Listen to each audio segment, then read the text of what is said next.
want to share about yourself with participants in the Human Library? I would like to share my experience growing up in a very dysfunctional family, and trying to recover from that and trying to find my way academically in the midst of all of that, which was very challenging. Can you kind of start us in with how you began maybe to recognize the dysfunction and how you began to process it? Like, how long was this process and what did you do to work through it? It's a long process, years. I would say that I definitely was aware that I was living in a dysfunctional, raised by a dysfunctional family since I was a kid. I tried to take action on that when I was a junior in high school. So I wanted to get emancipated from my family, from my parents. I wanted to legally emancipate myself so that I could move out of my parents' house, my father and my stepmother's house. There's a lot of abuse going on, and I just didn't want to be there anymore. I couldn't wait until I was 18. I went to my high school counselor and I told her that I wanted to become emancipated, and in order to become emancipated, you have to prove that you can financially support yourself, that you can live on your own. So you can't go to high school if you're going to be emancipated. You're going to have to drop out and get a job. So I went to my high school counselor and I told her that I needed to know how to get the GED, how to take the GED. Because I wanted to drop out of high school, take the GED, and get a full-time job. And she told me that there was no way that she was going to let me do that. So we argued about it for a while. And then she had a friend at a university about 30 minutes away. And I don't know, I guess he had some weight over there. So she sent him all my information, my ACT scores, my transcripts, and she told him my situation. And I ended up getting a full ride 4-year scholarship to this university, room and board and tuition. So I could move out of my parents' house. They were going to let me go a year early without my high school diploma. They were going to accept me to this university. And my freshman composition would count as my senior English, which was the only credit that I had left to graduate. So I did it. I went, and I really thought that moving there was I just thought that if I could get out of my parents' house, that everything would be okay. That, if I could just get out of their house and wouldn't have to deal with their behavior anymore, that I would be okay. And I was okay for my first year. I did great. But in my second year, I struggled. And that was because I didn't have any support. I didn't have any emotional support, moral support, as far as dealing with, when you leave an abusive situation, getting out of it is fantastic. That's the first step. But then you still have to deal with all of the aftermath of that, the emotional repercussions of that. And I didn't have a clue about any of that. I really was so naive. I thought I just had to get out and it'd be okay. But I really struggled in my sophomore year. So I ended up losing that scholarship. So after that initial struggle, what was the next step that you took? Yeah, so I came back. I went out and worked. I got a job after I lost my scholarship, and worked for a lot of years. And I just was miserable. I was miserable working. So I decided I wanted to go back to school. And that was when I was 24. So I had left school at the age of 19, and I went back 5 years later. At that point, I took out student loans and I went to a 2-year college to finish my associate's degree. And then after that, I got a scholarship to a 4-year degree, and then I got a scholarship. I just kept getting scholarships. So I was able to get back on my feet academically, but I had to take out student loans to get the ball rolling. So it created some financial difficulties for me. But even when I went back to school, I still didn't really have, like, there were still a lot of areas of need for me. So from a holistic perspective, even if I had the intelligence, even if I had the willingness to do the work, if I wasn't dealing with all the other parts of myself, my emotional health, my physical health, you know, all of the parts of me, I wasn't going to be successful in college. So it was a learning curve for me, and I had to seek help. I had to seek out help. I had to, I looked everywhere for help. When you're poor and you want help, if you want therapy or, you know, some kind of coaching or something like that, it's, you know, you have to go through a lot of barriers to get to it. You have to make a lot of phone calls and fill out applications and be on waiting lists, and because you don't have insurance, you can't pay for this stuff. So I had to go through all of that took a lot of time, but I eventually did find the resources that I needed, and I found support groups and recovery programs specifically for dealing with post-traumatic complex PTSD, complex post-traumatic stress disorder, issues that come with just living through abuse, domestic violence, survivor skills and coping mechanisms, all of that stuff. That came piece by piece, little by little, while I was struggling to support myself financially and go to college. I really wanted to be a teacher. So I worked really hard to get a degree in English, and then I went on for my master's. But throughout all of that, I was piece by piece trying to figure out like how to get what I needed. So it's really it's a catch-22, because you need those resources and that support to be successful. But it wasn't until I got my degrees and found a full-time job that I really had all those resources at my disposal, where I didn't have to worry so much about what it was going to cost, did I have coverage, all of that. So it's just so difficult for people, for students who are it's hard enough if you're poor and you're trying to go to college to make a better life for yourself. But then if you have these other issues that are going on that people don't really talk about, for me personally, I felt very alone with it. Felt like I was climbing a mountain by myself, and was not equipped for it. So it just came through trial and error and a lot of work and a lot of tears, but I had to keep looking. That was the key. Like, never stop looking for the resources that you need, even if you're getting door after door shut in your face. You just have to keep looking, because the minute you stop looking for the help that you need, is the minute that there's absolutely no chance you're going to get it, because you're not looking for it. So you should keep looking, even if you feel like it's just you're looking for no reason, that it's pointless. I promise it's not. For me, I found my tribe. I found mentors who could guide me in the right direction. I found all kinds of cool resources that I had never thought of using to cope with stuff, both in the big picture and then also in the day-to-day stress of just trying to get through life in college. It could be stressful. So it just, I can't say that I took one linear path to get here. It came piecemeal, but it came, it all happened like it was supposed to, and I think I have a lot of students that I work with who come from similar background as me. And I feel like sometimes people don't share stuff with other people because there's a stigma attached to it, because they think it's too personal, or maybe they just don't want to, which is fine. But so I hate to see people feel alone with that stuff, when I can see how there's so many people who are in the same boat. And I feel like people don't know this about me either. So I want people to know this about me, because I want people to feel comfortable being completely themselves around me. And I also just want people to know that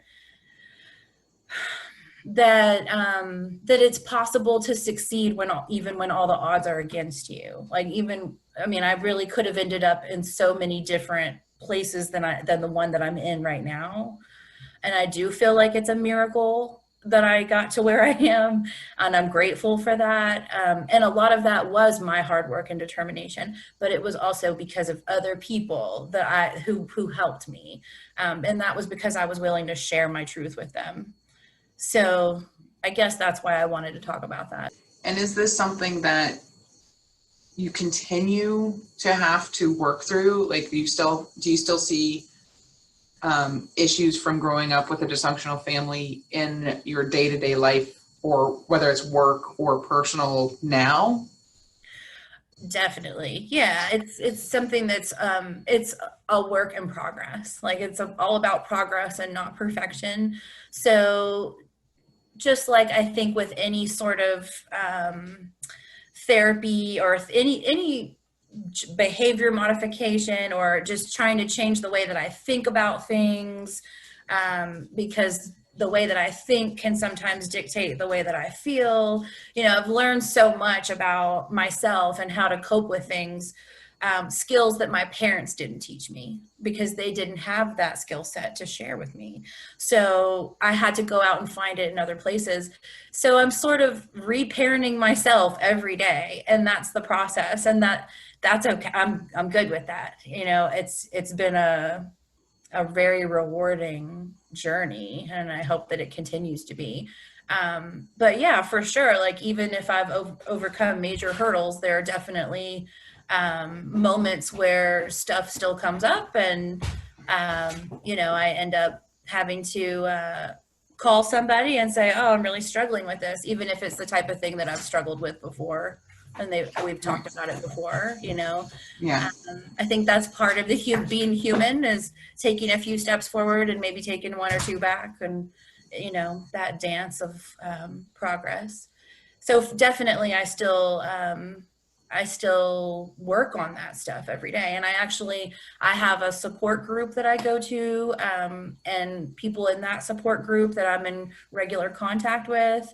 And you know, it really is, it's home. It's like a home for me. It's like I know that I belong there, and I feel like you know, it's exactly where I need to be. So I have, over the years, I've managed to build up a pretty decent support system for myself, which has been key to being able to be functional. When you grow up in a dysfunctional family, the whole gist of it is that you don't get taught how to be functional, and so you just have to learn that on your own, you know, as an adult, and that can be very, very difficult. But if you have the right people around you and you have support, it's totally doable. What would you say were the first steps that you would suggest to someone as they deal with this? Because as you said, you found your support group that does this, and you've seen students that you have who have a similar background that you want to help them through this. So what are kind of the first steps that they can take? Well, I think it will be different for everybody depending on their level of comfort. You know, for me personally, like I mentioned before, trust doesn't come easily for me, and that's sort of a byproduct of my childhood. So for me, I'm not going to just necessarily just trust anybody and share everything with them. And like if I go to a therapist, for example, or if I go to a support group.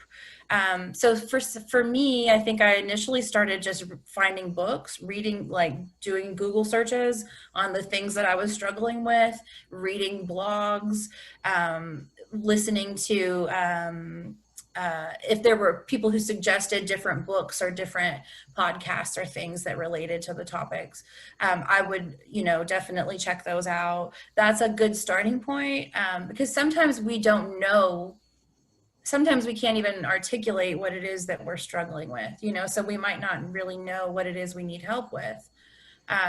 But so sometimes just reading until you stumble upon something that you relate to, that can be a first step. Maybe talking to a friend who goes to a therapist to ask questions about, like, how does this work? If you're not sure about therapy, if you don't want therapy or can't afford therapy, there are right now, because of the pandemic, all kinds of online support groups that you can join in. You don't even have to show your face if you don't want to. You can just listen. You don't even have to share anything, just to see if it's a good fit for you, you know, if it sounds like something that a group that might be helpful to you in your specific situation. So I think if a person is aware that something's not right, that things are dysfunctional. I mean, obviously, if you're being abused, that's an like pretty obvious dysfunction. But there are all kinds of dysfunction. It doesn't have to be abuse necessarily. So if a person feels like they are struggling with stuff that's making it difficult for them to function in their everyday life or to be successful at, you know, their academic goals, whatever, it could be helpful to search out support groups for that kind of stuff, or ask around somebody that you trust, you know. And I don't know if a lot of students on campus, for example, realize that they have free access to counseling through the student counseling services. So that would be a good place to start, or could be a good place to start. Sometimes just talking to a friend, you know, to get some ideas might be a good place to start. Any of those. I mean, I don't think there's one path that's right for everybody. Why do you think it's so important for us to talk about this issue? Well, I think it's a lot more common than some people realize. And a lot of people who deal with this sort of situation don't talk about it because there's a stigma attached to it. I mean, you know, when I first meet somebody, I'm not gonna like be like, hey, I'm Melissa, I grew up in an abusive household. You know, that's not normally the kind of stuff that that I'm gonna share with somebody right off the bat. But I feel like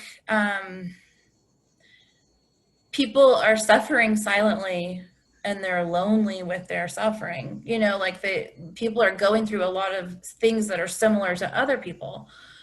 And we don't talk to each other about it. So we're all sort of siloed alone with it. And that just makes it harder. You know, I really believe that that pain shared is pain divided, and that joy shared is joy multiplied. Like that's sort of my philosophy that I have grown to learn over the years. And I feel like we could all stand to be, you know, maybe we could all benefit if we were a little more real with each other about what's really going on. You know, I think that it doesn't get talked about that much, that it is hard to be successful in college and graduate on time if you are dealing with dysfunction at home, poverty, if you're dealing with food insecurity, if you're a single parent and you're struggling to take care of your kids. These are all things that are not necessarily tied into dysfunction, but they're things that make it so difficult to graduate from college. And they're things that we don't, you know, a lot of us don't talk about, we don't share a lot of the time. I think it's important to, I mean, maybe not for everybody, but for me personally, it's important that I keep it real with people, you know? So while I'm not gonna give my life story when I first meet somebody, I have no shame about where I come from. You know, I understand that it was the hand that was dealt to me. And I just want other people to know that if they have been dealt a similar hand, that it doesn't mean that they can't, that they're not going to be okay, that they don't have a chance to still succeed and do what they want.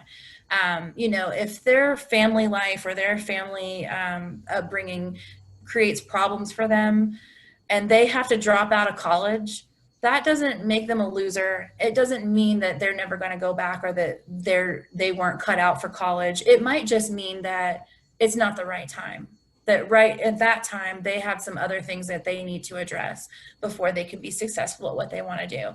That was the case for me. But for a while, I did believe that I had just screwed it all up and it was all my fault because I wasn't good enough. But that just wasn't true. I just didn't have the tools that I needed. But I didn't know that. It took me a while to figure that out. So I want people, I think it's important to talk about this because I think people need to hear that if you find yourself in that predicament, it doesn't mean that there's anything wrong with you. It just means that, or it could mean that you just need to work on some other stuff and come back to it later when you're better equipped to deal with the rigor of academia, because it is hard, you know, it's Right. hard. Is there any kind of final thing you want to share about this topic? I mean, I just want to reiterate something that I already said, which is that I think for me personally, and maybe for some other people too, it's really easy to feel ashamed when situations that are difficult make, you know, create obstacles and you can't achieve the goals that you set out to achieve. And I want to just reiterate that there is no shame in that. There should be no shame in that. And you know, you can still do what you want to do. You just need to get your ducks in a row first. And if that takes time, that's okay, you know, but please know that you're not alone with that. There are other people out there who feel the same and have the same kinds of issues and have found a way to work through them and overcome those obstacles. And it is totally possible for other people to do that, for you, if you're watching this, to do this as well.